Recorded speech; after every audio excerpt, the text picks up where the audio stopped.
स्वागत। देश विदेश ਵਿੱਚ ਬੈਠੇ ਸਾਰੇ ਦਰਸ਼ਕਾਂ ਨੂੰ ਜੀ ਆਇਆਂ ਆਖਦੇ ਹਾਂ। ਮੈਂ ਹਾਂ ਨਵਜੋਤ ਕੌਰ। ਪ੍ਰੋਗਰਾਮ ਗੱਲਾਂ ਤੇ ਗੀਤ। ਸਤਿਗੁਰ ਨਾਨਕ ਪ੍ਰਗਟਿਆ ਮਿੱਟੀ ਧੁੰਦ ਜਗ ਚਾਨਣ ਹੋਆ, ਜਿਉਂ ਕਰ ਸੂਰਜ ਨਿਕਲਿਆ ਤਾਰੇ ਛਪੇ ਅੰਧੇਰ ਪਲੋਆ। ਜਿਵੇਂ ਬਹੁਤ ਸਾਰੇ ਅੰਧਕਾਰ ਤੋਂ ਬਾਅਦ ਸੂਰਜ ਦਾ ਪ੍ਰਕਾਸ਼ ਹੁੰਦਾ ਹੈ, ਇਸੇ ਤਰ੍ਹਾਂ ਅਦੁੱਤੀ ਲੋ, ਉਹ ਚਾਨਣ, ਉਹ ਪ੍ਰਕਾਸ਼, ਉਹ ਰਹਿਬਰ ਵਲੀ ਔਲੀਆ ਪੀਰ ਪੈਗੰਬਰ ਜਗਤ ਗੁਰ ਬਾਬਾ ਉਹਨਾਂ ਦਾ ਪ੍ਰਕਾਸ਼ ਹੋਇਆ। ਆਪ ਸਭ ਨੂੰ ਸਮੂਹ ਸੰਗਤ ਦੇ ਰੂਪ ਵਿੱਚ ਧੰਨ ਧੰਨ ਸ੍ਰੀ ਗੁਰੂ ਨਾਨਕ ਦੇਵ ਜੀ ਦੇ ਆਗਮਨ ਪੁਰਬ ਦੀਆਂ ਬਹੁਤ ਬਹੁਤ ਮੁਬਾਰਕਾਂ। ਅੱਜ ਦਾ ਪ੍ਰੋਗਰਾਮ ਗੱਲਾਂ ਤੇ ਗੀਤ ਇਹੀ ਕੋਸ਼ਿਸ਼ ਕਰਾਂਗੇ ਕਿ ਗੁਰੂ ਨਾਨਕ ਦੇਵ ਜੀ ਦੇ ਜੀਵਨ ਤੇ ਫਲਸਫੇ ਦੇ ਉੱਤੇ ਝਾਤ ਪਾਈਏ। ਕੀ ਉਹਨਾਂ ਨੇ ਸੁਨੇਹਾ ਦੇਣ ਦੀ ਕੋਸ਼ਿਸ਼ ਕੀਤੀ ਹੈ, ਕਿਵੇਂ ਉਹਨਾਂ ਨੇ ਆਪਣੇ ਆਪ ਨੂੰ ਇਸ ਜੀਵਨ ਮਾਰਗ ਦੇ ਉੱਤੇ ਚੱਲਦੇ ਰੱਖਿਆ, ਜਨ ਜਨ ਦੇ ਵਿੱਚ ਸੱਚ ਦੀ ਆਵਾਜ਼ ਨੂੰ ਪਹੁੰਚਾਇਆ। ਪ੍ਰੋਗਰਾਮ ਗੱਲਾਂ ਤੇ ਗੀਤ ਵਿੱਚ ਉਚੇਚੇ ਤੌਰ ਦੇ ਉੱਤੇ ਅਸੀਂ ਅੱਜ ਮਾਹਿਰ ਮਹਿਮਾਨ ਨੂੰ ਸੱਦਾ ਦਿੱਤਾ ਹੈ। ਆਓ ਤੁਹਾਨੂੰ ਜਾਣੂ ਕਰਾਉਂਦੇ ਹਾਂ। Doctor Inderjit Singh Gogoani, principal Khalsa college senior secondary school Amritsar ਤੋਂ ਉਚੇਚੇ ਤੌਰ ਦੇ ਉੱਤੇ ਇਸ ਵਿਚਾਰ ਚਰਚਾ 'ਚ ਸ਼ਾਮਿਲ ਹੋਣ ਲਈ ਆਏ ਨੇ। ਸਰ, ਤੁਹਾਡਾ ਬਹੁਤ ਬਹੁਤ ਸਵਾਗਤ। ਅਤੇ ਸਭ ਤੋਂ ਪਹਿਲਾਂ ਇਸ ਆਗਮਨ ਪੁਰਬ ਦੀਆਂ ਧੰਨ ਧੰਨ ਸ੍ਰੀ ਗੁਰੂ ਨਾਨਕ ਦੇਵ ਜੀ ਦੇ ਪ੍ਰਕਾਸ਼ ਦਿਵਸ ਦੀਆਂ ਆਪ ਨੂੰ ਵੀ ਬਹੁਤ ਬਹੁਤ ਮੁਬਾਰਕਾਂ। ਸਾਰਿਆਂ ਨੂੰ ਮੁਬਾਰਕਾਂ ਜੀ, ਬਹੁਤ ਬਹੁਤ। ਗੁਰੂ ਨਾਨਕ ਦੇਵ ਜੀ ਇੱਕ ਅਦੁੱਤੀ ਜੋਤ, ਓਂਕਾਰ ਦਾ ਰੂਪ, ਜਿਨ੍ਹਾਂ ਨੇ ਇੱਕ ਸੱਚ ਦਾ ਸੁਨੇਹਾ ਜਨ ਜਨ 'ਚ ਪਹੁੰਚਾਇਆ। ਅੱਜ ਦੇ ਇਸ ਪ੍ਰੋਗਰਾਮ ਦੇ ਵਿੱਚ ਤੁਹਾਡੇ ਤੋਂ ਇਹੀ ਜਾਣਨਾ ਚਾਹੁੰਦੇ ਹਾਂ ਕਿ ਉਹਨਾਂ ਦਾ ਜੀਵਨ ਬਿਰਤਾਂਤ, ਜਦੋਂ ਉਹਨਾਂ ਨੇ ਪ੍ਰਕਾਸ਼ ਲਿਆ ਜਾਂ ਉਹਨਾਂ ਦਾ ਪ੍ਰਕਾਸ਼ ਇਸ ਦੁਨੀਆ ਦੇ ਉੱਤੇ ਹੋਇਆ, ਉਸ ਵੇਲੇ ਦੇ ਹਾਲਾਤ ਕੀ ਸੀ, ਅਤੇ ਉਹਦਾ ਥੋੜ੍ਹਾ ਜਿਹਾ ਸਾਨੂੰ ਨਾ ਸ਼ੁਰੂਆਤ ਦੇ ਵਿੱਚ ਉਹਨਾਂ ਦਾ ਜੀਵਨ ਬਿਰਤਾਂਤ ਅਤੇ ਉਹਦਾ ਫਲਸਫਾ ਉਹ ਜ਼ਰੂਰ ਸਾਡੇ ਨਾਲ ਸਾਂਝਾ ਕਰੋ। ਇਹਦੇ ਬਾਰੇ ਕਿਉਂਕਿ ਜ਼ਿਆਦਾਤਰ ਵੇਰਵਾ ਗੁਰੂ ਨਾਨਕ ਪਾਤਸ਼ਾਹ ਮਹਾਰਾਜ ਜੀ ਦੀ ਆਪਾਂ ਬਾਣੀ ਦਾ ਆਧਾਰ ਹੀ ਹੈ ਜੀ। ਗੁਰੂ ਨਾਨਕ ਪਾਤਸ਼ਾਹ ਦੀ ਬਾਣੀ 'ਚ ਅੰਕਿਤ ਹੈ ਕਿ ਉਸ ਸਮੇਂ ਦੇ ਹਾਲਾਤ ਜਿਹੜੇ ਸਾਡੇ ਇਸ ਧਰਤੀ ਦੇ ਸਨ। ਕਲ ਕਾਤੀ ਰਾਜੇ ਕਸਾਈ ਧਰਮ ਪੰਖ ਕਰ ਉੱਡ ਰਿਹਾ ਜੀ, ਕੂੜੋ ਮਾਵਸ ਸੱਚ ਚੰਦਰਮਾ ਦੀਸੈ ਨਾਹੀ ਕਹਿ ਚੜਿਆ, ਹੋਂ ਭਾਲ ਵਕੁੰਨੀ ਹੋਈ ਅੰਧੇਰੇ ਰਾਹੋ ਨਾ ਕੋਈ ਜੀ। ਸਤਿਗੁਰੂ ਇਹਨੂੰ ਬਿਆਨ ਕਰਦੇ ਨੇ ਕਿ ਇਹ ਜਿਹੜਾ ਹਨੇਰਾ ਹੈ, ਸੰਸਾਰੀ ਹਨੇਰਾ ਤੇ ਤੁਸੀਂ ਲਾਈਟ ਨਾਲ ਦੂਰ ਕਰ ਲੈਂਦੇ ਹੋ, ਪਰ ਜਿਹੜਾ ਲੋਕਾਂ ਦੇ ਸਮਾਜਿਕ ਪੱਧਰ 'ਤੇ ਜੀਵਨ ਯੁਕਤ ਹੈ, ਧਾਰਮਿਕ ਪੱਧਰ ਦੀ ਜੀਵਨ ਯੁਕਤ ਹੈ, ਜਾਂ ਰਾਜਨੀਤਿਕ ਤੌਰ 'ਤੇ ਜੋ ਵਾਪਰ ਰਿਹਾ ਹੈ, ਜਾਂ ਲੋਕਾਂ ਦੀ ਸਮਾਜ ਦੀ ਸੋਚ ਕਿਹੋ ਜਿਹੀ ਹੈ, ਤਾਂ ਉਸ ਸਮੁੱਚੇ ਵਰਤਾਰੇ ਨੂੰ ਸਤਿਗੁਰਾਂ ਨੇ ਅੰਧੇਰੇ ਨਾਲ ਤੁਲਨਾ ਦਿੱਤੀ ਜੀ। ਹੁਣ ਭਾਈ ਗੁਰਦਾਸ ਜੀ ਦੀ ਤਕਰੀਬਨ ਇਹ ਸ਼ਬਦ ਅਸੀਂ ਸਾਰੇ ਜਾਣਦੇ ਵੀ ਹਾਂ, ਸਰਵਣ ਕਰਦੇ ਹਾਂ ਜੀ। ਸਤਿਗੁਰ ਨਾਨਕ ਪ੍ਰਗਟਿਆ ਮਿੱਟੀ ਧੁੰਦ ਜਗ ਚਾਨਣ ਹੋਇਆ ਜੀ। ਡਾਕਟਰ ਤਾਰਨ ਸਿੰਘ ਹੋਣਾ ਨੇ ਦੀ ਬੜੀ ਪਿਆਰੀ ਵਿਆਖਿਆ ਕੀਤੀ ਹੈ ਕਿ ਹਨੇਰੇ ਦਾ ਇਲਾਜ ਮਨੁੱਖ ਪਾਸ ਹੈ, ਪਰ ਜਦੋਂ ਧੁੰਦ ਪੈਂਦੀ ਹੈ ਜੀ, ਸਾਡੀਆਂ ਸਾਰੀਆਂ ਲਾਈਟਾਂ, ਸਾਰੀਆਂ ਰੋਸ਼ਨੀਆਂ ਉਹਦੇ ਅੱਗੇ ਹਾਰ ਜਾਂਦੀਆਂ ਨੇ। ਔਰ ਜਦੋਂ ਵੀ ਧੁੰਦ ਸੰਸਾਰ ਤੋਂ ਦੂਰ ਹੁੰਦੀ ਹੈ ਜੀ, ਜਦੋਂ ਸੂਰਜ ਉਦੈ ਹੁੰਦਾ ਜੀ, ਤੇ ਧੁੰਦ ਦਾ ਹੱਲ ਹੀ ਸੂਰਜ ਹੈ। ਇਸ ਲਈ ਜਿਹੜਾ ਭਾਈ ਗੁਰਦਾਸ ਜੀ ਨੇ ਬਹੁਤ ਇੱਕ ਮਹਾਨ ਸ਼ਬਦ ਚੁਣੇ ਨੇ ਕਿ ਜਿਵੇਂ ਸੂਰਜ ਨਿਕਲਣ ਦੇ ਨਾਲ ਧੁੰਦ ਦੂਰ ਹੁੰਦੀ ਹੈ ਜੀ, ਇੱਥੇ ਸ਼ਬਦ ਹਨੇਰਾ ਨਹੀਂ ਵਰਤਿਆ ਜੀ। ਤਾਂ ਇਹਦਾ ਮਤਲਬ ਜਿਹੜਾ ਇੱਕ ਸਮਾਜਿਕ ਸਾਡਾ ਆਲਾ ਦੁਆਲਾ ਸੀ, ਸਾਡਾ ਵਾਤਾਵਰਨ ਸੀਗਾ, ਅੱਜ ਤੋਂ 550 ਸਾਲ ਪਹਿਲਾਂ ਇੰਨੇ ਹਨੇਰੇ ਵਾਲਾ ਸੀ, ਜਿਹਦੇ ਵਿੱਚ ਗੁਰੂ ਨਾਨਕ ਪਾਤਸ਼ਾਹ ਮਹਾਰਾਜ ਜੀ ਦੀ ਫਿਰ ਉਹ ਬੜੀ ਪਿਆਰੀ ਤਸ਼ਬੀਹ ਦਿੰਦੇ ਆ, ਸਿੰਘ ਬੁੱਕੇ ਮਿਰਗਾਵਲੀ ਭੰਨੀ ਜਾਏ ਨਾ ਧੀਰ ਤਰੋਆ। ਜਦੋਂ ਸ਼ੇਰ ਬੁੱਕਦਾ ਨਾ ਜੰਗਲ ਦੇ ਵਿੱਚ ਤੇ ਹਿਰਨਾਂ ਦੀਆਂ ਡਾਰਾਂ ਨੂੰ ਭੱਜਦਿਆਂ ਨੂੰ ਰਾਹ ਨਹੀਂ ਲੱਭਦਾ, ਇਹ ਲਈ ਗੁਰੂ ਨਾਨਕ ਪਾਤਸ਼ਾਹ ਮਹਾਰਾਜ ਜੀ ਦਾ ਸ਼ਬਦ, ਉਹਨਾਂ ਦੀ ਜਲੌ, ਉਹਨਾਂ ਦਾ ਪ੍ਰਤਾਪ, ਉਹਨਾਂ ਦਾ ਦੇਵੀ ਮੰਡਲ, ਉਹਨਾਂ ਦੀ ਅਧਿਆਤਮਕ ਸ਼ਕਤੀ, ਉਹਨਾਂ ਦਾ ਰੂਹਾਨੀ ਰੂਪ, ਉਹਦੇ ਅੱਗੇ ਸਾਰਾ ਕੁਝ ਜਿਹੜਾ ਕੁਦਰਤੀ ਹੈ ਕਿ ਉਹਨੇ ਦੂਰ ਹੋਣਾ ਸੀ। ਇਸ ਲਈ ਅੱਜ ਦਾ ਦਿਨ ਵਿਸ਼ਵ ਭਰ ਦੇ ਵਿੱਚ ਇੱਕ ਬਹੁਤ ਵੱਡੀ ਮਹਾਨਤਾ ਰੱਖਦਾ। ਅਸੀਂ ਉਸ ਪਾਤਸ਼ਾਹ ਦਾ ਪ੍ਰਕਾਸ਼ ਪੁਰਬ ਮਨਾ ਰਹੇ ਹਾਂ ਸੰਸਾਰ ਭਰ ਦੇ ਵਿੱਚ, ਜਿਨ੍ਹਾਂ ਦੇ ਉਦੇ ਹੋਣ ਨਾਲ ਸਾਡੇ ਲੋਕਾਂ ਦੇ ਹਿਰਦੇ, ਸਾਡੀ ਸੋਚ ਪ੍ਰਕਾਸ਼ਮਈ ਹੋਈ ਜੀ। ਤਾਂ ਕੁਦਰਤੀ ਆ ਕਿ ਵਧਾਈਆਂ ਅਸੀਂ ਇੱਕ ਦੂਜੇ ਨੂੰ ਇਸ ਲਈ ਵੀ ਦਿੰਦੇ ਹਾਂ ਕਿ ਅਸੀਂ ਉਸ ਪ੍ਰਕਾਸ਼ ਤੋਂ ਕੋਈ ਕਿਰਨ ਲੈ ਕੇ ਅਸੀਂ ਵੀ ਵਧਾਈਆਂ ਵਾਲੇ ਰੂਪ 'ਚ ਚਲੇ ਜਾਈਏ ਜੀ, ਤੇ ਅਸੀਂ ਵੀ ਕਿਣਕਾ ਮਾਤਰ ਆਪਣੀ ਜ਼ਿੰਦਗੀ 'ਚ ਕਿਤੇ ਨਾ ਕਿਤੇ ਕੋਈ ਸੁਧਾਰ ਕਰ ਸਕੀਏ, ਉਹਨੂੰ ਵਸਾ ਸਕੀਏ ਮਨਾਂ 'ਚ। ਗੁਰੂ ਸਾਹਿਬ ਦਾ ਜਦੋਂ ਪ੍ਰਕਾਸ਼ ਆਗਮਨ ਹੁੰਦਾ ਹੈ, ਉਸ ਵੇਲੇ ਉਸ ਜਨਮ ਦਾ, ਉਸ ਆਗਮਨ ਦਾ ਬਿਰਤਾਂਤ ਉਹ ਵੀ ਬਹੁਤ ਸੋਹਣਾ, ਬਹੁਤ ਬਖੂਬੀ ਉਹਦਾ ਵਰਣਨ ਵੀ ਹੈ ਵੀ ਇੰਨਾ ਪ੍ਰਕਾਸ਼, ਇੰਨਾ ਚਾਨਣ, ਇੰਨੀ ਲੋ ਜਿਹੜੀ ਕਿਸੇ ਸਧਾਰਨ ਬਾਲ ਦੇ ਜਨਮ ਦੇ ਉੱਤੇ ਨਹੀਂ ਹੁੰਦੀ। ਬਿਲਕੁਲ। ਉਸ ਤੋਂ ਬਾਅਦ ਉਹਨਾਂ ਨੇ ਜਿੱਦਾਂ ਜਿੱਦਾਂ ਆਪਣੀ ਬਾਲ ਅਵਸਥਾ ਇੱਕ ਪੜਾਅ ਤੋਂ ਬਾਅਦ ਦੂਸਰਾ ਤੈਅ ਕੀਤਾ, ਜਦੋਂ ਵਿੱਦਿਆ ਦੀ ਗੱਲ ਆਉਂਦੀ ਹੈ ਉਸ ਵੇਲੇ ਵੀ ਇੱਕ ਚੇਟਕ ਵਾਲਾ ਬਾਲਕ, ਸੁਧਾ ਵਾਲਾ ਬਾਲਕ, ਜਿਗਿਆਸਾ ਵਾਲਾ ਬਾਲਕ, ਇਹ ਕਿੰਨੇ ਸਾਰੇ ਰੂਪ ਉਹਨਾਂ ਦੇ ਸਾਡੇ ਸਾਹਮਣੇ ਆਉਂਦੇ ਨੇ। ਸੋ ਇਹ ਜ਼ਰੂਰ ਜਾਣਨਾ ਚਾਹੁੰਦੇ। ਇਹ ਜਿਹੜੀਆਂ ਜਿੰਨੀਆਂ ਵੀ ਸਾਖੀਆਂ ਨੇ ਨਾ, ਸਾਡੀਆਂ ਸਾਖੀ ਸਾਹਿਤ ਹੈ, ਇਹਦੀ ਇੱਕ ਬੜੀ ਪਿਆਰੀ ਫਿਲਾਸਫੀ ਹੈ ਜੀ। ਗੁਰੂ ਨਾਨਕ ਪਾਤਸ਼ਾਹ ਜੀ ਨਾਲ ਬਾਲਪਨ ਤੋਂ ਲੈ ਕੇ ਜਿੰਨੀਆਂ ਘਟਨਾਵਾਂ ਨੇ ਜਾਂ ਜਿੰਨੀਆਂ ਸਾਖੀਆਂ ਨੇ ਜੀ, ਉਹਨਾਂ ਵਿੱਚ ਜਿਹੜਾ ਇੱਕ ਛੁਪਿਆ ਹੋਇਆ ਪੈਗਾਮ ਹੈ ਉਹ ਬੜੀ ਮਹਾਨਤਾ ਰੱਖਦਾ ਹੈ। ਸਪੋਜ਼ ਪਾਂਦੇ ਪਾਸ ਪੜਨ ਭੇਜਣਾ ਜੀ। ਹੁਣ ਸਾਡੀ ਵਿਦਿਆ ਪਰੰਪਰਾਗਤੀ ਹੈ ਕਿ ਜੋ ਅਧਿਆਪਕ ਨੂੰ ਆਉਂਦਾ ਹੈ ਉਹ ਬੱਚੇ ਨੀਵੀਂ ਪਾ ਕੇ ਪੜ੍ਹ ਰਹੇ ਨੇ। ਅੱਜ ਵੀ ਬਹੁਗਿਣਤੀ ਸਾਡਾ ਇਹੋ ਵਰਤਾਰਾ ਜੀ। ਗੁਰੂ ਸਾਹਿਬ ਜਦੋਂ ਓਮ ਲਿਖਦੇ ਆ ਜੀ, ਉਹ ਓਮ ਦੇ ਬਾਰੇ ਵਿਆਖਿਆ ਚਾਹੁੰਦੇ ਆ ਕਿ ਜੋ ਪਾਂਧਾ ਜੀ ਪੜ੍ਹਾ ਰਹੇ ਨੇ ਕਿ ਓਮ ਫਿਰ ਕੀ ਆ, ਅਕਾਲ ਕੀ ਹੈ, ਪ੍ਰਭੂ ਕੀ ਹੈ, ਪ੍ਰਭੂ ਦੀ ਸਿਫਤ ਕੀ ਹੈ, ਪ੍ਰਭੂ ਦੀ ਹੋਂਦ ਕੀ ਹੈ, ਤੇ ਅਸੀਂ ਉਹਦੇ ਨਾਲ ਕਿਵੇਂ ਜੁੜਨਾ।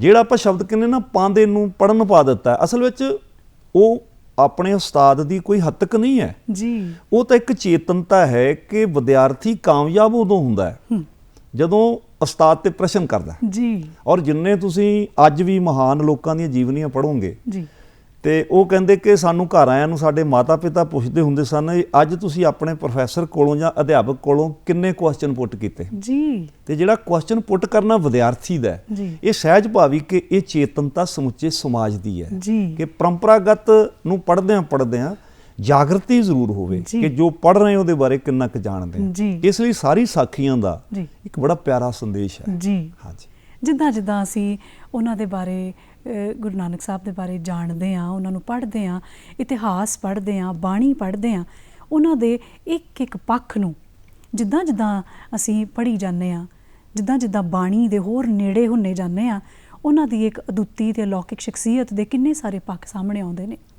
ਉਹਦੇ ਵਿੱਚੋਂ ਸੱਚਾ ਸੌਦਾ ਵੀ ਇਹ ਸੋਚ ਕੇ ਘਰੋਂ 20 ਰੁਪਏ ਦੇ ਕੇ ਘੱਲਿਆ ਗਿਆ ਵੀ ਹੁਣ ਇਹਦੀ ਪਰਖ ਹੋਣੀ ਹੈ ਵੀ ਇਹ ਵਪਾਰ ਵਾਲੇ ਪਾਸੇ ਸਹੀ ਉਤਰੇਗਾ ਕਿ ਨਹੀਂ ਉਤਰੇਗਾ। ਕਿਉਂਕਿ ਜਿਹੜਾ ਦੁਨੀਆ 'ਚ ਸੌਦਾ ਨਾ ਆਮ ਬੰਦਾ ਉਹ ਲਾਭ ਲਈ ਕਰਦਾ ਜੀ। ਅੱਜ ਵੀ ਸਾਰਾ ਵਪਾਰ ਇਸ ਸਿਰ ਤੇ ਖੜਾ ਹੈ, ਇਹ ਕਿੰਨਾ ਲਾਉਂਦੇ ਹੋ ਔਰ ਕਿੰਨਾ ਕਮਾਉਂਦੇ ਹੋ ਜੀ। ਪਰ ਗੁਰੂ ਨਾਨਕ ਪਾਤਸ਼ਾਹ ਮਹਾਰਾਜ ਕਿਉਂਕਿ ਇੱਕ ਬਾਬਾ ਕਾਲ ਰੂਪ ਹੈ ਜੀ, ਆਪ ਨਰੈਣ ਕਲਾ ਧਾਰ ਜਗ ਮੈਂ ਪਰਵਰਿਓ ਹੈ ਜੀ। ਗੁਰੂ ਨਾਨਕ ਪਾਤਸ਼ਾਹ ਪੰਜ ਭੂਤਕ ਸਰੀਰ ਵਿੱਚ ਇਨਸਾਨੀ ਜਾਮਾ ਹੈ ਜੀ, ਪਰ ਜਿਹੜੀਆਂ ਹੈ ਸਾਰਾ ਅਕਾਲ ਪੁਰਖ ਦਾ ਰੂਪ ਹੈ। ਖਾਸ ਕਰਕੇ ਉਹ ਜਨਮ ਸਾਖੀ 'ਚ ਆਉਂਦਾ ਕਿ ਬਾਬਾ ਅਕਾਲ ਪੁਰਖ ਨਾਲ ਵਾਰਤਾ ਹੈ ਜੀ। ਉਹ ਕਹਿੰਦੇ ਕਿ ਮੈਂ ਪਾਰ ਬ੍ਰਹਮ ਪਰਮੇਸ਼ਰ, ਤੁਸੀਂ ਗੁਰ ਪਰਮੇਸ਼ਰ, ਵੀ ਤੁਸੀਂ ਵੀ ਪਰਮੇਸ਼ਰ ਹੋ ਜੀ। ਉਹ ਫਿਰ ਜਿਹੜਾ ਸੌਦਾ ਹੈ, ਕਿਉਂਕਿ ਉਹ ਲੋਕ ਜਿਹੜੇ ਸਾਧੂ ਸਨ ਉਹ ਗਿਆਨਵਾਨ ਸਨ, ਉਹਨਾਂ ਲੋੜਵੰਦ ਸਨ ਜੀ। ਗੁਰੂ ਸਾਹਿਬ ਨੂੰ ਦੇਖਦੇ ਕਿ ਜਿੱਥੇ ਗਿਆਨਵਾਨ ਲੋਕ ਲੋੜਵੰਦ ਨੇ, ਤੇ ਇਹ ਵੀ ਇੱਕ ਸੌਦਾ ਉਹ ਹੈ ਕਿ ਅਸਲ ਵਿੱਚ ਧਰਮ ਹੁੰਦਾ ਹੀ ਦਇਆਤਾ, ਜਿਹਨੂੰ ਸਤਿਗੁਰੂ ਕਹਿੰਦੇ ਨਾ ਤੌਲ ਧਰਮ ਦਇਆ ਕਾ ਪੂਤ।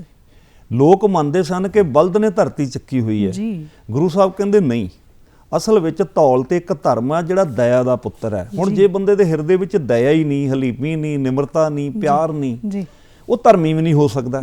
ਅਸਲ ਵਿੱਚ ਸੱਚੇ ਧਰਮੀ ਦੀ ਉਦਾਹਰਨ ਸੀ ਕਿ ਧਰਮੀ ਬੰਦਾ ਜਿਹੜਾ ਹੈ ਉਹ ਲੋੜਵੰਦ ਨੂੰ ਵੇਖ ਕੇ ਜੇ ਉਹਦੀਆਂ ਲੋੜਾਂ ਪੂਰੀਆਂ ਕਰਦਾ ਹੈ, ਅਸਲ ਧਰਮ ਤੇ ਅਸਲ ਸੌਦਾ ਉਹ ਹੈ। ਔਰ ਇਹ ਸੰਸਾਰ ਨੂੰ ਦੱਸਿਆ ਕਿ ਤੁਸੀਂ ਕਮਾਉਂਦੇ ਤਾਂ ਹੋ, ਹਾਂ ਕਿਰਤ ਕਰਨਾ ਤੁਹਾਡਾ ਧਰਮ ਹੈ। ਗੁਰੂ ਦਾ ਫਲਸਫਾ ਹੈ ਕਿ ਹਰ ਮਨੁੱਖ ਆਪਣੀ ਕਿਰਤ ਕਰੇ। ਕਈ ਵਾਰੀ ਵਿਦਿਆਰਥੀ ਪੁੱਛਦੇ ਅਸੀਂ ਕਿਹੜੀ ਕਿਰਤ ਕਰੀਏ, ਅਸੀਂ ਕਹਿੰਦੇ ਤੁਹਾਡਾ ਪੜ੍ਹਨਾ ਕਿਰਤ ਹੈ, ਅਧਿਆਪਕ ਦਾ ਪੜ੍ਹਾਉਣਾ ਕਿਰਤ ਹੈ, ਰਾਜਨੀਤਿਕ ਦਾ ਚੰਗੀ ਰਾਜਨੀਤੀ ਕਿਰਤ ਹੈ। ਮਤਲਬ ਜਿੱਥੇ ਵੀ ਬੰਦਾ ਬੈਠਾ ਹੈ ਉਹਦੀ ਉਹ ਕਿਰਤ ਹੈ। ਇਸ ਲਈ ਸਤਿਗੁਰੂ ਮਹਾਨਤਾ ਕਿਰਤ ਨੂੰ ਦਿੰਦੇ ਨੇ, ਪਰ ਨਾਲ ਇਹ ਕਹਿੰਦੇ ਨੇ ਕਿ ਤੁਸੀਂ ਕਿਰਤ ਦੇ ਵਿੱਚੋਂ ਕੀਰਤੀ ਵੀ ਕਰੋ ਜਿਸ ਕਾਲ ਨੇ ਤੁਹਾਨੂੰ ਤੰਦਰੁਸਤੀ ਦਿੱਤੀ ਹੈ, ਸਰੂਪ ਦਿੱਤਾ ਹੈ। ਗੁਰੂ ਸਾਹਿਬ ਦੀਆਂ ਸਾਰੀਆਂ ਸਾਖੀਆਂ, ਭਾਵੇਂ ਉਹ ਮਲਕ ਭਾਗੋ ਦੇ ਪੂੜਿਆਂ ਚੋਂ ਖੂਨ ਕੱਢਦੇ ਨੇ, ਭਾਈ ਲਾਲੋ ਦੀ ਕੋਧਰੇ ਦੀ ਰੋਟੀ ਚੋਂ ਦੁੱਧ ਦੀ ਧਾਰ ਵਹਿੰਦੀ ਹੈ। ਹੁਣ ਆਮ ਬੰਦੇ ਨੂੰ ਇਹ ਚਿੱਤਰ ਵਿੱਚ ਲੱਗਦਾ ਵੀ ਇਹ ਕਿਵੇਂ ਹੋ ਸਕਦਾ ਹੈ, ਪਰ ਇਹ ਬੜਾ ਸੂਖਸ਼ਮ ਜਿਹਾ ਸੰਦੇਸ਼ ਹੈ ਵੀ ਜਿਹੜੀ ਦਸਾਂ ਨਹੁੰ ਦੀ ਕਿਰਤ ਹੁੰਦੀ ਨਾ, ਇਹ ਦੁੱਧ ਵਰਗੀ ਪਵਿੱਤਰ ਹੁੰਦੀ ਹੈ, ਸ਼ਕਤੀਸ਼ਾਲੀ ਹੁੰਦੀ ਹੈ, ਇਹਦੇ ਤੇ ਕੋਈ ਬਲੇਮ ਨਹੀਂ ਲਾ ਸਕਦਾ। ਪਰ ਜਿਹੜੀ ਲੁੱਟ ਖਸੁੱਟ ਦੀ ਕਿਰਤ ਹੁੰਦੀ ਹੈ ਇਹ ਖੂਨ ਵਰਗੀ ਹੁੰਦੀ ਹੈ, ਕਿਸੇ ਦਾ ਖੂਨ ਪੀਣ ਦੇ ਬਰਾਬਰ ਹੁੰਦੀ ਹੈ। ਔਰ ਗੁਰੂ ਨਾਨਕ ਪਾਤਸ਼ਾਹ ਦੀ ਇੱਕ ਪੰਕਤੀ ਵੀ ਹੈ, ਜੇ ਰਤ ਲੱਗੇ ਕੱਪੜੇ ਜਾਮਾ ਹੋਏ ਪਲੀਤ, ਵੀ ਜੇ ਕੱਪੜਿਆਂ ਨੂੰ ਖੂਨ ਲੱਗ ਜੇ ਤੁਸੀਂ ਕਹਿੰਦੇ ਸਾਡਾ ਪਹਿਰਾਵਾ ਪਲੀਤ ਹੋ ਗਿਆ। ਪਰ ਜੋ ਰਤ ਪੀਵੇ ਮਾਨਸਾ ਤਿੰਨ ਕੋ ਨਿਰਮਲ ਚੀਤ। ਤੂੰ ਬੰਦਿਆਂ ਦੀ ਤਾਂ ਸਾਰਾ ਦਿਨ ਰਤ ਪੀਣਾ ਹੈ, ਪਰ ਕੱਪੜੇ ਤੂੰ ਪਵਿੱਤਰ ਰੱਖਦਾ, ਫਿਰ ਤੇਰਾ ਚਿੱਤ ਕਿਵੇਂ ਨਿਰਮਲ ਹੋ ਗਿਆ। ਇਸ ਲਈ ਗੁਰੂ ਨਾਨਕ ਪਾਤਸ਼ਾਹ ਮਹਾਰਾਜ ਜੀ ਜਿਹੜੀਆਂ ਰਮਜ਼ਾਂ ਨੇ ਸਾਖੀਆਂ ਵਿੱਚ, ਬਾਣੀ ਵਿੱਚ, ਉਹ ਕਹਿੰਦੇ ਕਿ ਮਨੁੱਖ ਜਿਹੜਾ ਕੇਵਲ ਕਹਿਣ ਦਾ ਧਰਮੀ ਨਾ ਹੋਵੇ, ਉਹਦੇ ਜੀਵਨ ਵਿੱਚੋਂ ਧਰਮ ਪ੍ਰਗਟ ਹੁੰਦਾ ਹੋਵੇ। ਔਰ ਇਸੇ ਲਈ ਸਤਿਗੁਰਾਂ ਨੇ ਜਦੋਂ ਅਕਾਲ ਦਾ ਰੂਪ ਵੀ ਵਰਣਨ ਕੀਤਾ, ਜਿਹਨੂੰ ਅਸੀਂ ਮੂਲ ਮੰਤਰ ਕਹਿੰਦੇ, ਸਤਿਗੁਰੂ ਕਹਿੰਦੇ ਹੈ ਅਕਾਲ ਪੁਰਖ ਇੱਕ ਹੈ। ਜਿਹੜਾ ਇੱਕ ਆ ਉਹ ਨਿਰਭਉ ਤੇ ਨਿਰਵੈਰ ਹੈ, ਉਹ ਡਰ ਰਹਿਤ ਵੀ ਹੈ, ਵੈਰ ਰਹਿਤ ਵੀ ਹੈ। ਫਿਰ ਸਤਿਗੁਰੂ ਦਾਤ ਮੰਗਦੇ ਨੇ, ਗੁਰਾ ਇੱਕ ਦੇ ਬਜਾਈ ਸਭਨਾ ਜੀਆਂ ਕਾ ਇੱਕ ਦਾਤਾ ਸੋ ਮੈਂ ਵਿਸਰ ਨਾ ਜਾਈ। ਵੀ ਜਿਹੜਾ ਸਾਰਿਆਂ ਦਾ ਇੱਕ ਦਾਤਾ, ਹੁਣ ਜੇ ਸਾਰਿਆਂ ਦਾ ਇੱਕ ਅਕਾਲ ਪੁਰਖ ਹੈ, ਫਿਰ ਇਹ ਜਾਤ ਪਾਤ, ਇਹ ਊਚ ਨੀਚ, ਇਹ ਵਿਤਕਰੇ, ਇਹ ਵੰਡ ਵਰਤਾਰਾ, ਇਹ ਨਫ਼ਰਤਾਂ, ਸਤਿਗੁਰੂ ਕਹਿੰਦੇ ਕਿਉਂ? ਪਰ ਗੁਰੂ ਨਾਨਕ ਪਾਤਸ਼ਾਹ ਇਸ ਨੂੰ ਪ੍ਰੈਕਟੀਕਲ ਕਰਕੇ ਦੱਸਦੇ ਨੇ ਵੀ ਤੁਸੀਂ ਸੰਸਾਰ ਵਿੱਚ ਕਈ ਗੱਲਾਂ ਚੰਗੀਆਂ ਤੇ ਬਹੁਤ ਹੁੰਦੀਆਂ, ਪਰ ਸਮਾਜ ਉਹਨੂੰ ਅਮਲੀ ਰੂਪ ਵਿੱਚ ਨਹੀਂ ਲਿਆਉਂਦਾ, ਜਾਂ ਉਹਨੂੰ ਇਦਾਂ ਲੱਗਦਾ ਹੈ ਕਿ ਹਾਂ ਥੋੜੀ ਦੇਰ ਲਈ ਤਾਂ ਚੰਗੀਆਂ ਲੱਗਦੀਆਂ ਪਰ ਮੇਰੇ ਤੇ ਟੁਕਦੀਆਂ ਨੇ। ਹਾਂ, ਪਰ ਬਾਬੇ ਦੇ ਹੁਣ ਇੱਕ ਪਾਸੇ ਭਾਈ ਮਰਦਾਨਾ ਜੀ ਨੇ। ਮਰਦਾਨਾ ਜੀ ਜਿਹਨੂੰ ਅਸੀਂ ਮਿਰਾਸੀ ਕਹਿੰਦੇ ਆ, ਮਿਰਾਸੀ ਨੂੰ ਲੋਕ ਸ਼ੂਦਰ ਕਹਿ ਰਹੇ ਨੇ। ਮਿਰਾਸ ਫਾਰਸੀ ਦੇ ਵਿੱਚ ਹੁੰਦਾ ਵਿਰਾਸਤ ਸਾਂਭਣ ਵਾਲਾ। ਭਾਈ ਮਰਦਾਨਾ ਜੀ ਉਹ ਖਾਨਦਾਨ ਹੈ ਜਿਨ੍ਹਾਂ ਨੇ ਇੱਕ ਵਿਰਾਸਤ ਨੂੰ ਸੀਨਾ ਬਸੀਨਾ, ਜਿਵੇਂ ਸਾਡੇ ਪੰਜਾਬ 'ਚ ਕਲਾਣ ਕਰਦੇ ਸਨ ਲੋਕਾਂ ਦੇ ਖਾਨਦਾਨ, ਵੰਸ਼ ਪ੍ਰਣਾਲੀ ਮਿਰਾਸੀਆਂ ਨੂੰ ਯਾਦ ਹੁੰਦੀ ਸੀ। ਭਾਈ ਮਰਦਾਨਾ ਜੀ ਰਬਾਬ ਦੇ ਉਸਤਾਦ ਨੇ। ਹੁਣ ਇੱਕ ਪਾਸੇ ਭਾਈ ਮਰਦਾਨਾ ਜੀ ਬੈਠੇ ਨੇ, ਪਰ ਸਮਾਜ ਸਵਾਲ ਕਰਦਾ ਕਿ ਤੁਸੀਂ ਤਾਂ ਉੱਚ ਸ਼੍ਰੇਣੀ ਦੇ ਹੋ ਗੁਰੂ ਨਾਨਕ ਪਾਤਸ਼ਾਹ ਜੀ ਨੂੰ, ਇਹ ਡੂਮ ਜਿਹੜਾ ਇਹ ਸ਼ੂਦਰ ਹੈ। ਸਤਿਗੁਰੂ ਨੂੰ ਉੱਥੇ ਉਹਨਾਂ ਦੀ ਪੰਕਤੀ ਹੈ ਕਿ ਨੀਚਾਂ ਅੰਦਰ ਨੀਚ ਜਾਤ, ਨੀਚੀ ਹੂੰ ਅਤ ਨੀਚ, ਨਾਨਕ ਤਿਨ ਕੇ ਸੰਗ ਸਾਥ ਵੱਡਿਆਂ ਸਿਉ ਕਿਆ ਰੀਸ, ਜਿੱਥੇ ਨੀਚ ਸਮਾਲੀਅਨ ਤਿੱਥੇ ਨਜ਼ਰ ਤੇਰੀ ਬਖਸ਼ੀਸ। ਕਹਿੰਦੇ ਮੇਰੀ ਨਜ਼ਰ ਵਿੱਚ ਤਾਂ ਕੋਈ ਨੀਚ ਹੈ ਹੀ ਨਹੀਂ, ਇਹ ਤਾਂ ਤੁਹਾਡੀ ਸਮਾਜਿਕ ਵੰਡ ਪਾਈ ਹੋਈ ਹੈ ਕਿ ਤੁਸੀਂ ਇਹਨੂੰ ਕਹਿ ਰਹੇ ਹੋ। ਇਹ ਜਿੰਨੀ ਸਿਫਤੀ ਦੇ ਨਾਲ ਅਕਾਲ ਪੁਰਖ ਦੇ ਕੀਰਤਨ ਕਰਦਾ ਹੈ, ਜਾਂ ਜਿਹੜੀਆਂ ਰਬਾਬ ਦੀਆਂ ਤਰਬਾਂ ਨੇ, ਇਹ ਤਾਂ ਸੁੱਤੇ ਮਨਾਂ ਨੂੰ ਜਗਾਉਣ ਵਾਲਾ ਹੈ। ਔਰ ਸਭ ਤੋਂ ਵੱਧ ਬਾਬੇ ਦਾ ਪਿਆਰ ਅੰਤਲੇ ਸਵਾਸ ਭਾਈ ਮਰਦਾਨੇ ਤੱਕ 44-45 ਸਾਲ ਉਹਨਾਂ ਨਾਲ ਹਰ ਉਦਾਸੀ ਦੇ ਉੱਤੇ ਭਾਈ ਮਰਦਾਨਾ ਜੀ। ਮੈਂ ਕਈ ਵਾਰੀ ਕਹਿੰਦਾ ਹੁੰਦਾ, ਕਈ ਵਾਰੀ ਭਾਈ ਮਰਦਾਨਾ ਜੀ ਨਾਲ ਵੀ ਬੇਇਨਸਾਫੀ ਹੋ ਗਈ ਵੀ ਕਈ ਵਾਰੀ ਅਸੀਂ ਉਹਨੂੰ ਵਿਚਾਰੇ ਨੂੰ ਨਾ, ਕਦੀ ਕਹਿੰਦੇ ਉਹਨੂੰ ਭੁੱਖ ਲੱਗੀ ਸੀ ਉਹ ਇੱਧਰ ਚਲਾ ਗਿਆ, ਕਦੀ ਪਿੱਛੇ ਭੱਜ ਗਿਆ। ਅਸਲ ਵਿੱਚ ਇਉਂ ਨਹੀਂ, ਇਹ ਸਾਡੇ ਪ੍ਰਚਾਰ ਦਾ ਢੰਗ ਸੀਗਾ। ਅਸੀਂ ਕੋਈ ਕਹਾਣੀ ਘੜਨੀ ਹੁੰਦੀ ਸੀ, ਕਹਾਣੀ 'ਚ ਭਾਈ ਮਰਦਾਨਾ ਜੀ ਆ ਜਾਂਦੇ ਸੀ। ਤੇ ਉਂਝ ਜੇ ਦੇਖੀਏ ਨਾ ਇਸ ਸੰਦਰਭ ਨੂੰ, ਤੇ ਇੱਕ ਜਿਹੜਾ ਅਮੂਮਨ ਇਨਸਾਨ ਹੈ ਨਾ, ਜਿਹੜਾ ਉਹ ਇਹ ਸੋਚੂਗਾ ਅੱਛਾ ਗੁਰੂ ਨਾਨਕ ਪਾਤਸ਼ਾਹ ਦੇ ਨਾਲ ਰਹਿਣ ਵਾਲਾ, ਉਹਦੇ ਅੰਦਰ ਇੰਨਾ ਸਬਰ ਨਹੀਂ ਸੀ, ਉਹਨੂੰ ਝੱਟ ਹੀ ਭੁੱਖ ਲੱਗ ਜਾਂਦੀ ਸੀ, ਉਹਨੂੰ ਝੱਟ ਹੀ ਪਿਆਸ ਲੱਗ ਜਾਂਦੀ ਸੀ, ਪਰ ਉਹ ਇੱਕ ਜ਼ਰੀਆ ਸੀ। ਉਹ ਇੱਕ ਜ਼ਰੀਆ ਸੀ। ਜਿਵੇਂ ਸਾਡੀ ਨਾ ਜਿੰਨਾ ਨੀਤੀ ਸ਼ਾਸਤਰ ਹੈ ਉਹ ਰਾਜੇ ਤੇ ਮੰਤਰੀ ਵਿਚਕਾਰ ਹੁੰਦਾ ਹੈ, ਜਿੰਨੀ ਸਾਖੀ ਸਾਹਿਤ ਹੈ ਉਹ ਕੁਦਰਤੀ ਹੁਣ ਗੁਰੂ ਨਾਨਕ ਪਾਤਸ਼ਾਹ ਦਾ ਪੱਕਾ ਸਾਥੀ ਭਾਈ ਮਰਦਾਨਾ ਜੀ ਨੇ। ਔਰ ਭਾਈ ਮਰਦਾਨਾ ਜੀ ਨੇ ਅੰਤਲੇ ਸਵਸਾਂ ਤੱਕ ਜਿਹੜਾ ਬਾਬੇ ਦੇ ਬਚਨ ਪਾਲਿਆ, ਔਰ ਅੰਤਲੇ ਸਮੇਂ ਵੀ ਜਿਹੜਾ ਬਾਬੇ ਦੀ ਬੁੱਕਲ ਵਿੱਚ ਸਵਾਸ ਤੇ ਅੱਗੇ। ਔਰ ਮੇਰੇ ਖਿਆਲ ਇਦੋਂ ਵੱਡਾ ਕੋਈ ਰਹਿਮਤ ਦਾ ਪਾਤਰ ਕੌਣ ਹੋ ਸਕਦਾ? ਗੁਰਬਾਣੀ 'ਚ ਵੀ ਅੰਕਿਤ ਹੈ, ਗੁਰਬਾਣੀ 'ਚ ਵੀ ਇੱਕ ਬਾਬਾ ਅਕਾਲ ਰੂਪ, ਦੂਜਾ ਰਬਾਬੀ। ਭਾਈ ਗੁਰਦਾਸ ਜੀ ਨੇ ਜਦੋਂ ਵਰਦਾਨ ਆਪਣੀ ਵਾਰ ਲਿਖੀ ਨਾ, ਉਹ ਕਹਿੰਦੇ ਇੱਕ ਤਾਂ ਬਾਬਾ ਹੀ ਅਕਾਲ ਰੂਪ ਹੈ, ਦੂਜਾ ਭਾਈ ਮਰਦਾਨਾ ਰਬਾਬੀ ਹੈ। ਹੁਣ ਕਿੱਡੀ ਇੱਕ ਮਹਿਮਾ ਗਿਆਨ ਕੀਤੀ ਹੈ ਭਾਈ ਮਰਦਾਨਾ ਜੀ। ਇਸ ਲਈ ਗੁਰੂ ਨਾਨਕ ਪਾਤਸ਼ਾਹ ਜੀ ਇੱਕੋ ਵਹਿਣ ਦਰਿਆ ਨੇ, ਇੱਕੋ ਵਗਦਾ ਹੋਇਆ ਨੂਰੀ ਦਰਿਆ ਹੈ, ਜਿਹੜੇ ਸਾਰਿਆਂ ਨਾਲ ਸੰਵਾਦ ਰਚਾਉਂਦੇ ਨੇ। ਸਾਡਾ ਜਿਹੜਾ ਭਾਰਤੀ ਕਲਚਰ ਸੀ ਨਾ, ਇੱਥੇ ਧਰਮੀ ਲੋਕ ਇਕੱਠੇ ਨਹੀਂ ਸੀ ਬੈਠਦੇ। ਗੁਰੂ ਸਾਹਿਬਾਂ ਨੇ ਸੰਵਾਦ ਦੀ, ਗੋਸ਼ਟੀ ਕਰਨ ਦੀ ਚੱਜ ਚਾਰ ਦਿੱਤਾ। ਔਰ ਉਹਨਾਂ ਦੀ ਬਾਣੀ ਹੈ, ਜਬ ਲਗ ਦੁਨੀਆ ਰਹੀ ਹੈ ਨਾਨਕ, ਕਿਛ ਸੁਣੀਏ ਕਿਛ ਕਹੀਏ। ਮਨੁੱਖ ਦਾ ਬੌਧਿਕ ਵਿਕਾਸ ਹੁੰਦਾ ਹੀ ਉਦੋਂ ਹੈ ਜਦੋਂ ਕੁਝ ਕਹਿੰਦਾ ਔਰ ਕੁਝ ਸੁਣਦਾ ਹੈ। ਜੇ ਕੋਈ ਸੁਣੇ ਨਾ ਤਾਂ ਵੀ ਨਹੀਂ ਹੋਏਗਾ। ਜਿਵੇਂ ਬੋਲਾ ਬੱਚਾ ਹੁੰਦਾ, ਉਹਦਾ ਵਿਕਾਸ ਨਹੀਂ ਹੁੰਦਾ, ਕਿਉਂਕਿ ਸੁਣਦਾ ਵਿਚਾਰਾ ਕੁਝ ਵੀ ਨਹੀਂ ਰਿਹਾ, ਜੋ ਉਹਦੇ ਅੰਦਰੋਂ ਆਉਂਦਾ ਉਹ ਕਹਿ ਰਿਹਾ। ਇਹ ਜਿਹੜਾ ਸਮਾਜ ਦੀ ਜਾਗਰਤੀ ਹੈ, ਸਤਿਗੁਰਾਂ ਨੇ ਸੁਮੇਰ ਪਰਬਤ ਤੇ ਗਏ, ਸਿੱਧਾ ਨਾਲ ਗੋਸ਼ਟੀ ਵੀ ਕੀਤੀ। ਫਿਰ ਉਹਨਾਂ ਨੂੰ ਸਮਝਾਉਂਦੇ ਨੇ ਕਿ ਤੁਸੀਂ ਤਾਂ ਸਿਆਣੇ ਸੋ, ਤੁਸੀਂ ਗ੍ਰਸਥ ਛੱਡ ਕੇ, ਪਰਿਵਾਰ ਛੱਡ ਕੇ ਪਹਾੜਾਂ ਤੇ ਆ ਗਏ। ਉਹਨਾਂ ਦੀ ਪੰਕਤੀ ਹੈ ਕਿ ਹੋਏ ਅਤੀਤ ਗ੍ਰਸਥ ਤਜ, ਫਿਰ ਉਨਹੀ ਕੇ ਕਰ ਮੰਗਣ ਜਾਈ। ਇੱਕ ਪਾਸੇ ਤੁਸੀਂ ਇਸਤਰੀ ਜਾਤੀ ਨੂੰ ਨਿੰਦਦੇ ਹੋ, ਜਦੋਂ ਭੁੱਖ ਲੱਗਦੀ ਆ ਤੇ ਰੋਟੀਆਂ ਮੰਗਣ ਫਿਰ ਉਹਨਾਂ ਦੇ ਦਰਾਂ ਤੇ ਜਾਂਦੇ ਹੋ। ਉਹ ਕਹਿੰਦੇ ਕਿ ਅਸਲ ਵਿੱਚ ਤੁਸੀਂ ਆਪਦੇ ਭਟਕ ਗਏ ਹੋ। ਇਹ ਸ਼ਾਂਤੀ ਤੁਹਾਨੂੰ ਸਮਾਜ ਨੇ ਵੀ ਦੇ ਦੇਣੀ ਸੀ। ਤੁਸੀਂ ਤੋਂ ਸਿਆਣੇ ਸੋ, ਗਿਆਨਵਾਨ 100। ਤੁਹਾਨੂੰ ਗਿਆਨ ਵੰਡਣਾ ਚਾਹੀਦਾ ਸੀ। ਮਤਲਬ ਬੜੀ ਲੰਬੀ ਸਿੱਧ ਗੋਸ਼ਟ ਬਾਣੀ ਵੀ ਹੈ ਗੁਰੂ ਨਾਨਕ ਪਾਤਸ਼ਾਹ ਮਹਾਰਾਜ ਜੀ ਦੀ। ਔਰ ਉਹ ਸੰਵਾਦ ਚਾਹੇ ਉਹ ਕੋਈ ਕੋੜੀ ਵੀ ਆ ਤੇ ਕੋੜੀ ਦੀ ਝੌਂਪੜੀ ਵਿੱਚ ਵੀ ਸਤਿਗੁਰੂ ਪਹਿਲੀ ਦਾਸੀ ਵੇਲੇ ਜਾਂਦੇ ਨੇ। ਜੇ ਉਹ ਭਾਈ ਲਾਲੋ ਕੋਈ ਕਿੱਲੇ ਘੜਦਾ ਹੈ, ਸਤਿਗੁਰੂ ਦਰਵਾਜ਼ਾ ਖੜਕਾ ਕੇ ਕਹਿੰਦੇ ਨੇ ਲਾਲੋ ਕੀ ਕਰਦਾ? ਕਹਿੰਦਾ ਕਿੱਲੇ ਪਿਆ ਘੜਦਾ। ਕਹਿੰਦੇ ਸਾਰੀ ਉਮਰ ਕਿੱਲੇ ਹੀ ਘੜੇਗਾ ਕਿ ਕਦੀ ਮਨ ਵੀ ਘੜੇਗਾ? ਸਵਾਲ ਬਹੁਤ ਵੱਡਾ। ਅੱਜ ਦਾ ਸਾਰਾ ਮਨੋਵਿਗਿਆਨ ਮਨ ਦੇ ਉੱਤੇ ਖੜਾ ਕਿ ਮਨ ਕੀ ਸਾਡੇ ਫੁਰਨੇ। ਸਾਨੂੰ ਅੱਜ ਕੱਲ ਇੰਨੀ ਲੋੜ ਪੈਂਦੀ ਹੈ, ਅਸੀਂ ਇੰਨੇ ਗਰਸੇ ਗਏ ਆ ਜਿਹਨੂੰ ਅਸੀਂ ਸਟ੍ਰੈਸ, ਅਸੀਂ ਟੈਨਸ਼ਨ, ਇਹ ਤਣਾਅ ਕਹਿੰਦੇ ਆ। ਅਸੀਂ ਭੱਜੇ ਜਾਂਦੇ ਆ ਕਾਉਂਸਲਰਸ ਦੇ ਕੋਲ, ਉਹਨਾਂ ਦੀਆਂ 2 ਗੱਲਾਂ ਸੁਣਦੇ ਆ, ਆਪਣੇ ਮਨ ਦਾ ਜਿਹੜਾ ਵੇਗ ਹੈ ਕਹਿ ਦਿੰਦੇ ਆ ਤੇ ਫਿਰ ਕਿਤੇ ਥੋੜੀ ਜਿਹੀ ਸੰਤੁਸ਼ਟੀ ਹੁੰਦੀ ਹੈ। ਡਾਕਟਰ ਸਾਹਿਬ, ਉਦਾਸੀਆਂ ਤੋਂ ਪਹਿਲਾਂ ਮੋਦੀ ਖਾਨੇ ਦਾ ਜ਼ਿਕਰ ਵੀ ਆਉਂਦਾ ਹੈ। ਉਹ ਵੇਲੇ, ਉਸ ਤੋਂ ਪਹਿਲਾਂ ਜਦੋਂ ਉਹਨਾਂ ਨੂੰ ਗ੍ਰਹਿਸਥ ਜੀਵਨ ਵੱਲ ਤੋਰ ਦਿੱਤਾ ਗਿਆ, ਬੜੀ ਵੱਡੀ ਇਬਾਰਤ ਉਹਨਾਂ ਨੇ ਸਮਾਜ ਦੇ ਮੂਹਰੇ ਕੱਢ ਦਿੱਤੀ ਕਿ ਅਕਾਲ ਪੁਰਖ ਨੂੰ ਜੇ ਮਿਲਣਾ ਹੈ ਨਾ, ਗ੍ਰਹਿਸਥੀ ਹੋ ਕੇ ਵੀ ਮਿਲ ਸਕਦੇ ਆ। ਬਿਲਕੁਲ। ਤੇ ਆਪਣੇ ਉਸ ਕੰਮ ਨੂੰ ਕਰਦਿਆਂ ਵੀ ਰੱਬ ਪਾਇਆ ਜਾ ਸਕਦਾ। ਸਤਿਗੁਰਾਂ ਨੇ ਸਾਰੀ ਕਿਰਤ ਕੀਤੀ, ਮੱਝਾਂ ਵੀ ਚਾਰੀਆਂ, ਮੋਦੀ ਖਾਨਾ ਵੀ ਚਲਾਇਆ, ਕਿਉਂਕਿ ਸਾਰੀਆਂ ਭਾਸ਼ਾਵਾਂ ਦੇ ਗਿਆਤਾ ਸਨ। ਗੁਰੂ ਸਾਹਿਬ ਦੀ ਬਾਣੀ ਫਾਰਸੀ ਵਿੱਚ ਵੀ ਹੈ, ਲਿਪੀ ਗੁਰਮੁਖੀ ਹੈ, ਸ਼ਬਦ ਫਾਰਸੀ ਦਾ। ਯਕਰਜ਼ ਗੁਫਤੰਗ ਬੇਸਤੋ ਦਰਗੋਸ਼ ਕੁਨ ਕਰਤਾਰ, ਇਹ ਲੰਬੇਰਾ ਸ਼ਬਦ ਹੈ। ਸਤਿਗੁਰੂ ਭਾਸ਼ਾਈ ਗਿਆਤਾ ਸਨ। ਸੁਲਤਾਨਪੁਰ ਮੋਦੀ ਖਾਨਾ ਚਲਾਇਆ। ਸਮਾਜ ਕਹਿੰਦਾ ਕਿ ਕੁਝ ਘਟ ਗਿਆ, ਪਰ ਸਮਾਜ ਨੂੰ ਇਹ ਨਹੀਂ ਪਤਾ ਜੇ ਤੋਲਣ ਵਾਲਾ ਧਰਮੀ ਹੋਵੇ ਤੇ ਮੋਦੀ ਖਾਨੇ ਘਟਦੇ ਨਹੀਂ, ਵੱਧਦੇ ਹੁੰਦੇ ਆ। ਅੱਜ ਸਾਡੀ ਮਜਬੂਰੀ ਇਹ ਹੈ ਕਿ ਤੋਲਣ ਵਾਲੇ ਵਿੱਚ ਬੇਈਮਾਨੀ ਹੈ ਤੇ ਖਜ਼ਾਨੇ ਘਟ ਰਹੇ ਨੇ। ਜੇ ਤੋਲਣ ਵਾਲਾ ਧਰਮੀ ਹੋਵੇ, ਮੈਂ ਹਮੇਸ਼ਾ ਕਹਿੰਦਾ ਹੁੰਦਾ, ਕੇਵਲ ਗੁਰੂ ਨਾਨਕ ਪਾਤਸ਼ਾਹ ਇਸ ਸੰਸਾਰ ਨੂੰ ਦੱਸ ਰਿਹਾ, ਜੇ ਤੁਸੀਂ ਸਾਫ਼ ਨੀਤ ਨਾਲ ਤੋਲਦੇ ਹੋ ਤਾਂ ਕਦੀ ਵੀ ਅਨਾਜ ਘਟਦਾ ਨਹੀਂ, ਭੰਡਾਰਾ ਘਟਦਾ ਨਹੀਂ ਹੁੰਦਾ, ਖਜ਼ਾਨੇ ਖਾਲੀ ਨਹੀਂ ਹੁੰਦੇ। ਇਹ ਗੁਰੂ ਸਾਹਿਬ ਦਾ ਇੱਕ, ਕਿਉਂਕਿ ਜਿਹੜਾ ਆਵਾਮ ਹੈ ਉਹ ਇਹ ਸੋਚ ਰਿਹਾ ਵੀ ਇੰਨੇ ਲੋਕਾਂ ਨੂੰ, ਕਿਉਂਕਿ ਉਦੋਂ ਅਲੂਫਾ ਦਿੰਦੇ ਹੋ ਸਨ, ਜਿਹੜਾ ਉਦੋਂ ਤਨਖਾਹ ਪੈਸਿਆਂ ਵਿੱਚ ਨਹੀਂ ਸੀ ਹੁੰਦੀ। ਮੋਦੀ ਖਾਨੇ ਵਿੱਚੋਂ ਜਿਹੜਾ ਅਨਾਜ ਆ ਉਹਨੂੰ ਅਲੂਫਾ ਯੂਜ਼ ਕਰਦੇ ਸਨ, ਵੀ ਤੁਹਾਨੂੰ ਵਿੱਚੋਂ ਅਨਾਜ 'ਚ ਤੁਸੀਂ ਕੰਮ ਕੀਤਾ, ਕੁਝ ਅਨਾਜ ਤੁਹਾਨੂੰ ਦਿੱਤਾ। ਗੁਰੂ ਸਾਹਿਬ ਉਹ ਅਨਾਜ ਜਿਹੜਾ ਗਰੀਬਾਂ ਲੋੜਵੰਦਾਂ ਨੂੰ ਦਿੰਦੇ ਆ। ਲੋਕਾਂ ਨੂੰ ਲੱਗਦਾ ਕਿ ਇੰਨਾ ਅਨਾਜ ਫ੍ਰੀ ਜਾ ਰਿਹਾ, ਕਿੱਥੋਂ ਜਾ ਰਿਹਾ? ਪਰ ਤੋਲਣ ਵਾਲੇ ਧਰਮੀ ਨੇ, ਦੇਵੀ ਮੰਡਲ ਹੈ। ਇਸ ਲਈ ਅੱਜ ਵੀ ਇਹ ਸਾਡੇ ਲਈ ਮੈਸੇਜ ਹੈ, ਤੇ ਜੇ ਤੋਲਣ ਵਾਲੇ ਨੀਤ ਨਾਲ ਤੋਲਾਂਗੇ ਤਾਂ ਦੁਨੀਆ 'ਚ ਘਟਦਾ ਕੁਝ ਨਹੀਂ ਹੁੰਦਾ, ਹਮੇਸ਼ਾ ਵਾਧਾ ਹੁੰਦਾ। ਇਸ ਲਈ ਗੁਰੂ ਸਾਹਿਬ ਨੇ ਉੱਥੋਂ ਹੀ ਵੇਈ ਨਦੀ ਦਾ ਪ੍ਰਵੇਸ਼ ਹੈ। ਜਦੋਂ ਸਤਿਗੁਰੂ ਕਹਿੰਦੇ ਨੇ ਕਿ ਨਾ ਕੋ ਹਿੰਦੂ ਨਾ ਮੁਸਲਮਾਨ, ਅਸਲ ਵਿੱਚ ਉਹਦਾ ਤੱਤ ਗਿਆਨ ਇਹ ਹੈ ਕਿ ਤੁਸੀਂ ਸਾਰੇ ਰੱਬ ਦੇ ਬੰਦੇ ਹੋ। ਤੁਸੀਂ ਇਹ ਵੰਡੀਆਂ ਪਾ ਕੇ ਲੜਦੇ ਹੋ, ਕਦੀ ਮਰਿਆਦਾ ਤੋਂ ਲੜਦੇ ਹੋ, ਧਰਮ ਤੋਂ ਲੜਦੇ ਹੋ, ਤੁਸੀਂ ਸਾਰੇ ਅਕਾਲ ਦੇ ਹੋ, ਪ੍ਰਭੂ ਦੇ ਹੋ। ਔਰ 175 ਨਾਮ ਅਕਾਲ ਪੁਰਖ ਦੇ ਸਮਰਥ ਕੋਸ਼ ਵਿੱਚ ਹੈ। ਗੁਰੂ ਸਾਹਿਬ ਨੇ ਹਰ ਨਾਮ ਨੂੰ ਪਹਿਲ ਦਿੱਤੀ। ਜਿਹੜਾ ਵੀ ਨਾਮ ਆਇਆ, ਚਾਹੇ ਬਾਣੀ ਇਕੱਤਰਤ ਕੀਤੀ ਭਗਤਾਂ ਦੀ, ਜਿਹੜਾ ਵੀ ਨਾਮ ਉਹਨੂੰ ਸਤਿਕਾਰ ਦਿੱਤਾ ਹੈ, ਪਰ ਆਪਣੀ ਬੋਲੀ ਦਾ ਮਾਣ ਵੀ ਦਿੱਤਾ ਹੈ ਕਿ ਖੱਤਰੀਆਂ ਤਾਂ ਧਰਮ ਛੋੜਿਆ, ਮਲੇਸ਼ ਭਾਖਿਆ ਗਈ। ਜਿਹੜੀ ਬੋਲੀ ਤੁਸੀਂ ਬੋਲਦੇ ਹੋ ਉਹਦੇ ਵਿੱਚ ਤੁਸੀਂ ਬਾਣੀ ਹੋਏਗੀ ਤੁਹਾਡੀ, ਉਹਦੇ 'ਚ ਰਚਨਾ ਹੋਏਗੀ, ਤੁਸੀਂ ਪੜ੍ਹੋਗੇ, ਤੁਸੀਂ ਵਿਹਾਰ ਕਰੋਗੇ। ਅਗਰ ਤੁਹਾਨੂੰ ਆਉਂਦੀ ਪੰਜਾਬੀ ਹੈ, ਗ੍ਰੰਥ ਤੁਸੀਂ ਹੋਰ ਭਾਸ਼ਾ ਦੇ ਪੜ੍ਹੋਗੇ, ਤੁਹਾਡਾ ਵਿਕਾਸ ਹੋ ਹੀ ਨਹੀਂ ਸਕਦਾ। ਇਸ ਲਈ ਪੰਜਾਬੀ ਭਾਸ਼ਾ ਦਾ ਮਾਣ ਵੀ ਗੁਰੂ ਨਾਨਕ ਪਾਤਸ਼ਾਹ ਜੀ ਨੇ।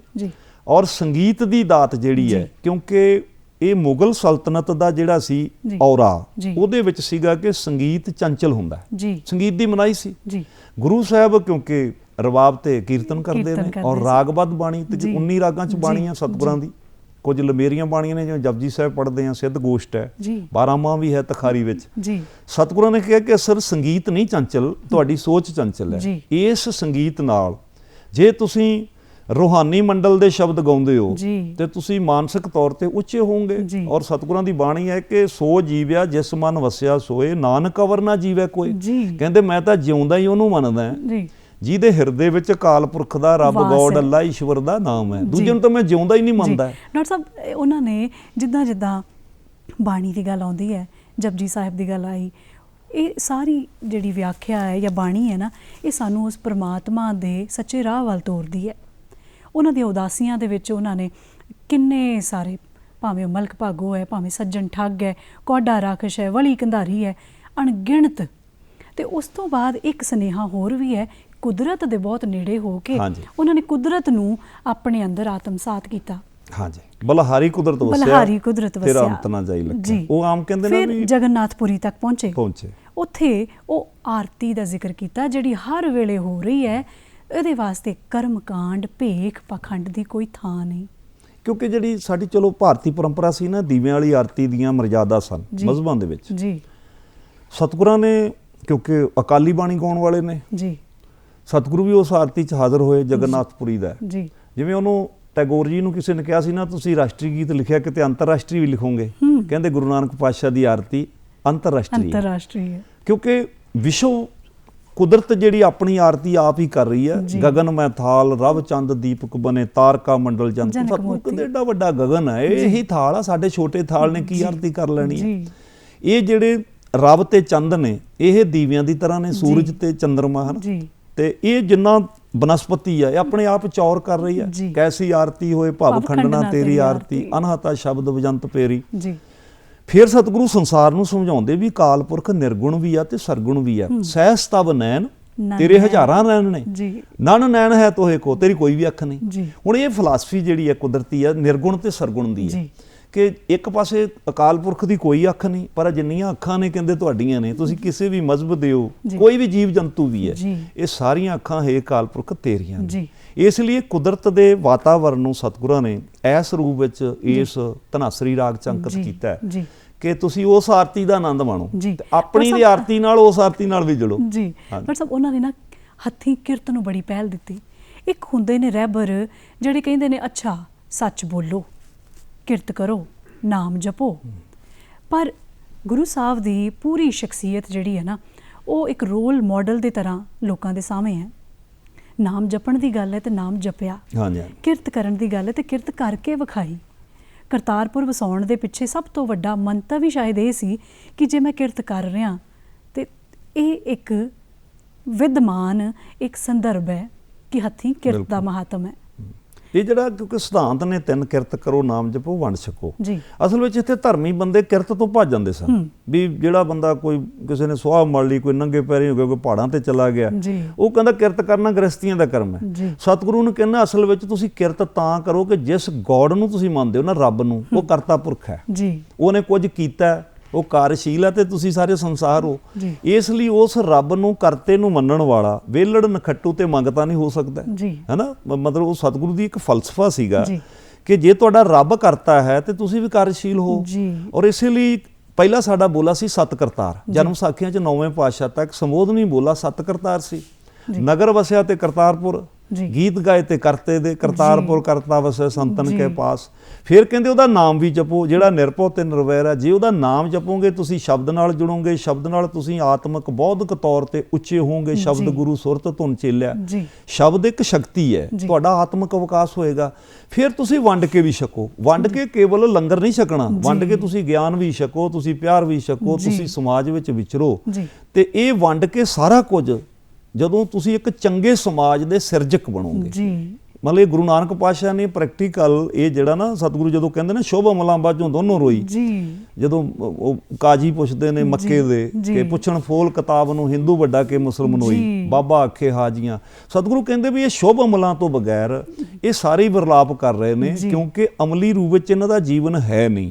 ਜਦੋਂ ਅਮਲੀ ਜੀਵਨ ਹੋਏਗਾ, ਇਹ ਸੱਚੀ ਕਿਰਤ ਕਰਨਗੇ, ਅਕਾਲ ਪੁਰਖ ਦੇ ਭਾਣੇ 'ਚ ਰਹਿਣਗੇ, ਨਾਮ ਜਪਣਗੇ ਤੇ ਸਮਾਜ ਨੂੰ ਵੰਡ ਕੇ ਵੀ ਦੇਣਗੇ। ਸੱਚੀ ਸੁੱਚੀ ਕਿਰਤ ਜਿਹੜੀ ਹੈ ਉਹਦੇ ਵਰਗਾ ਦੁਨੀਆ ਤੇ ਕੋਈ ਮਹਾਤਮ ਨਹੀਂ। ਤੇ ਗੁਰੂ ਸਾਹਿਬ ਦੀ ਬਾਣੀ, ਉਹਨਾਂ ਦਾ ਜੀਵਨ, ਉਹਨਾਂ ਦਾ ਫਲਸਫਾ, ਇੱਕ ਇੱਕ ਪਲ, ਇੱਕ ਇੱਕ ਘੜੀ ਸਾਡੇ ਲਈ ਇੱਕ ਚਾਨਣ ਮੁਨਾਰਾ ਹੈ। ਬਿਲਕੁਲ, ਤੁਸੀਂ ਆਏ ਸਟੂਡੀਓ ਦੇ ਵਿੱਚ, ਤੁਸੀਂ ਖੁਲਾਸੇ ਦੇ ਨਾਲ ਚਰਚਾ ਕੀਤੀ, ਬਹੁਤ ਬਹੁਤ ਧੰਨਵਾਦ। ਦਰਸ਼ਕਾਂ ਦਾ ਵੀ ਧੰਨਵਾਦ। ਦਰਸ਼ਨ ਦਾ ਵੀ ਧੰਨਵਾਦ। ਸਤਿਗੁਰੂ ਨਾਨਕ ਪ੍ਰਗਟਿਆ, ਮਿਟੀ ਤੁੰਦ ਜਗ ਚਾਨਣ ਹੋ।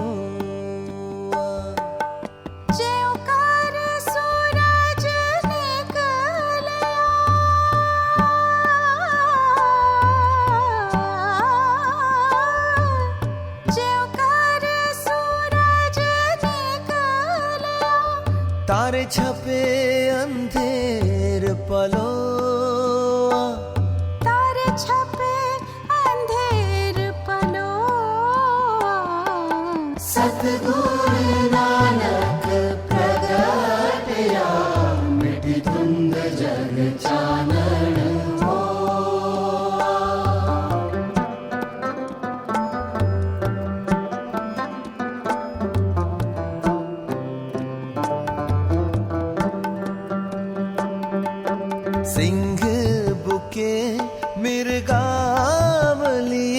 बन जाए न तीर तरोवा।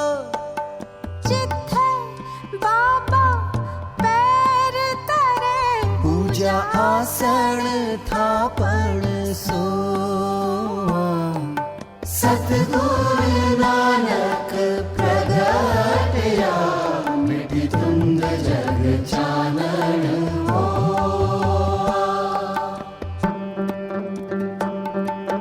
सिद्ध आसन सब जगत दे नानक आद मते जे को।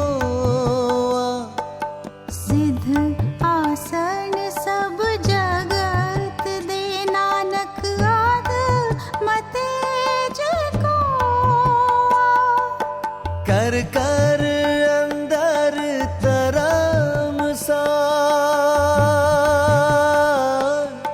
कर कर अंदर तारा मसाल होवे कीर्तन सदा विसोआ। होवे कीर्तन सदा विसोआ। सतगुरु नानक प्रगटया मिटी धुंध जग चानन